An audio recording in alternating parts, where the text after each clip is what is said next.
দলীয় সিদ্ধান্ত অমান্য করে দ্বিতীয় ধাপে উপজেলা নির্বাচনে অংশ নেওয়ায় আরও 5 নেতাকে দলের সব ধরনের পদ থেকে বহিষ্কার করেছে বিএনপি। মঙ্গলবার বিএনপির সিনিয়র যুগ্ম মহাসচিব রুহুল কবির রিজভীর স্বাক্ষরিত এক বিবৃতিতে এ তথ্য জানানো হয়। বিবৃতিতে বলা হয়, আগামী 21শে মে দ্বিতীয় ধাপে উপজেলা পরিষদ নির্বাচনে দলীয় সিদ্ধান্ত অমান্য করে দলের যে সকল নেতৃবৃন্দ চেয়ারম্যান, ভাইস চেয়ারম্যান, পুরুষ ও মহিলা পদে প্রতিদ্বন্দ্বিতা করছেন তাদেরকে দলীয় গঠনতন্ত্র মোতাবেক বিএনপির প্রাথমিক সদস্য পদসহ সকল পর্যায়ের পদ থেকে বহিষ্কার করা হয়েছে।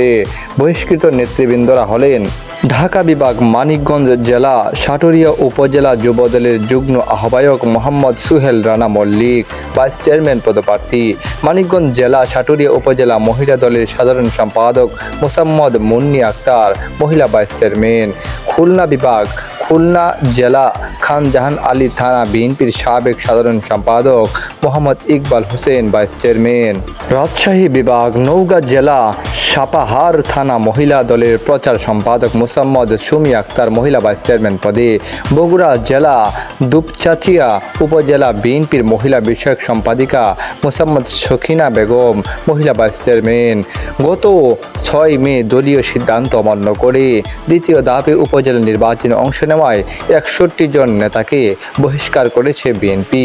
এর মধ্যে চেয়ারম্যান প্রার্থী রয়েছেন 26 জন, ভাইস চেয়ারম্যান 19 জন ও মহিলা ভাইস চেয়ারম্যান 16 জন। এর আগে দলীয় সিদ্ধান্ত অমান্য করে উপজেলা নির্বাচনের প্রথম ধাপে অংশ নেওয়া 80 জন নেতাকে দল থেকে বহিষ্কার করে বিএনপি।